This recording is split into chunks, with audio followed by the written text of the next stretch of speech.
Imagine you are scrolling TikTok late at night. You come across a 22-year-old guru standing in front of a Lamborghini. He tells you he bought 10 houses with zero money down by using other people's money, and that you can do it too. He explains that you should take out a personal loan for the down payment and just refinance later. It sounds like magic. It feels like the cheat code you have been waiting for. So you go to a lender. You get a $50,000 personal loan at 12% interest. You use it as the down payment on a fixer-upper. You feel smart, you feel powerful, you feel like a real estate mogul. Then reality shows up. The contractor disappears. The renovation takes 6 months instead of 2. The market cools off and the appraisal comes in low. You cannot refinance. Now you are stuck with a mortgage you cannot afford and a personal loan that is costing you $600 a month in pure interest. You are bleeding cash from 2 arteries at the same time. You are not a mogul. You are a victim of toxic leverage. You fell for the most dangerous lie in real estate. The belief that high-interest consumer debt is a legitimate tool for buying long-term assets. You tried to sprint before you learned how to crawl, and now you have broken both your legs. My name is Tom, and I have spent way too much time breaking down the predatory no-money-down strategies that bankrupt ambitious people who are just trying to move forward. If you are tempted to use a credit card or a personal loan to fund a flip because you feel like you just need to get into the game, or if you are currently drowning in debt from a project that went sideways, make sure to hit the subscribe button and give this video a thumbs up if this helps you. Because today, we are going to run a forensic audit on the math behind leverage side hustles. We are going to break down the negative carry trap, the destruction of your debt-to-income ratio, and why using unsecured debt to buy real estate is like trying to put out a fire with gasoline. Here is the truth about leverage. It is a multiplier, yes. It multiplies gains, but it also multiplies losses, and when you use a personal loan, you start the equation with a massive disadvantage. A mortgage is secured debt. It is backed by the house itself. That is why the interest rate sits around 6 or 7%. A personal loan is unsecured debt. It is backed by nothing but your promise to pay. That is why the interest rate jumps to 12, 15, or even 20%. When you borrow at 15% to buy an asset that yields 6% on a good day, you are mathematically locking in a loss. You are borrowing money, a higher rate than your return.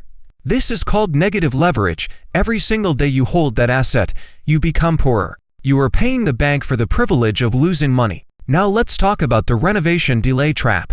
This is where the math moves from bad to disastrous. You plan for a 2-month renovation. You tell yourself that you can handle the personal loan payments for just 2 months.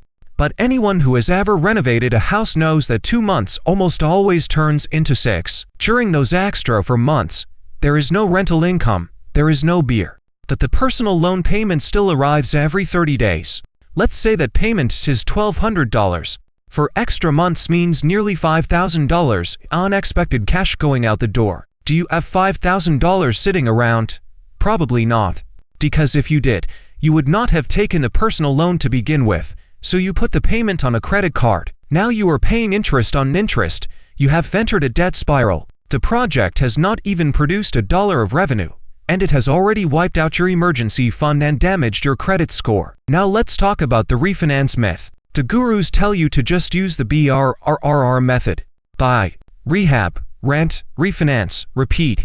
They make it sound like an ATM. But they leave out the most important variable, the appraisal. To refinance and pay off that personal loan, the property has to appraise for significantly more than what you paid. But what happens if the market dips? What happens if interest rates rise like they have recently? If the appraisal comes in low, the bank will not give you enough cash to wipe out the personal loan. Now you are trapped. You are stuck holding a 15% loan for 5 years. That interest will consume every dollar of rental profit for years. You are working as a landlord for free, just to pay the lender who gave you the bad loan. You are an indentured servant to your own bad math. This brings us to debt-to-income destruction. We have talked about DTI before, but here is how it kills your real estate future. Personal loan payments are high because the terms are short, usually 3 to 5 years. A $50,000 loan can easily carry $1,500 monthly payment. When a mortgage lender sees that obligation on your credit report, they panic. It destroys your borrowing power. That single loan can disqualify you from buying your next property or even your own primary home. You capped your growth, you burned your ace card too early and played it on a losing hand. There is also a psychological angle here, desperation investing. When you use a personal loan, the pressure is intense. The clock is ticking, the interest is compounding. That pressure forces bad decisions. You hire the cheapest contractor because you are desperate to save money. He does poor work, you skip the inspection because you are rushing. You miss a serious foundation issue. Desperation blinds you to risk. You stop thinking like an investor and start acting like a gambler chasing losses. Real estate demands patience. It requires a calm, rational mindset. High-interest debt strips that patience away. It forces panic, and frantic investors get destroyed. Now let's talk about the consumer debt mindset. Using a personal loan for a business venture is a category mistake. Personal loans are built for consumption, weddings, vacations, debt consolidation. They are not designed for capital allocation.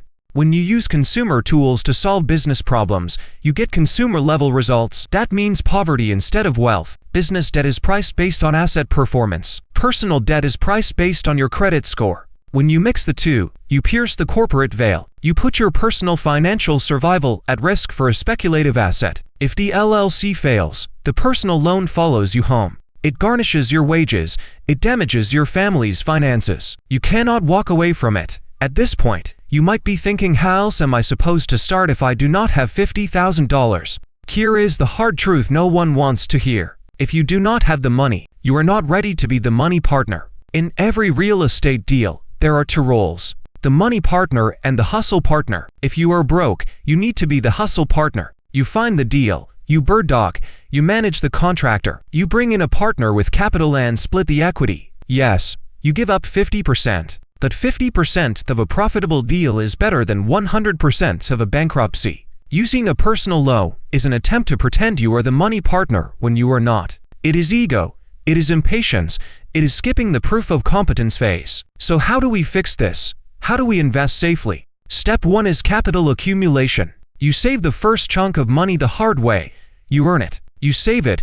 That first $25,000 or $50,000 is tuition. It is your skin in the game. When you invest your own money, you act carefully. When you invest borrowed money, you act recklessly. Step 2 is creative financing that is not toxic. Look for seller financing. Ask the seller to act as the bank. Often you can negotiate better terms because they want to close the deal. Look for private money lenders, individuals with cash who trust you. Their rates may be higher, but they often allow interest-only payments, which keeps cash flow manageable during renovations. These are business tools, not consumer traps. Step 3 is house hacking. Use an FHA loan with 3.5% down to buy a duplex, live in one unit and rent out the other. This is low interest, long-term, fixed-rate debt.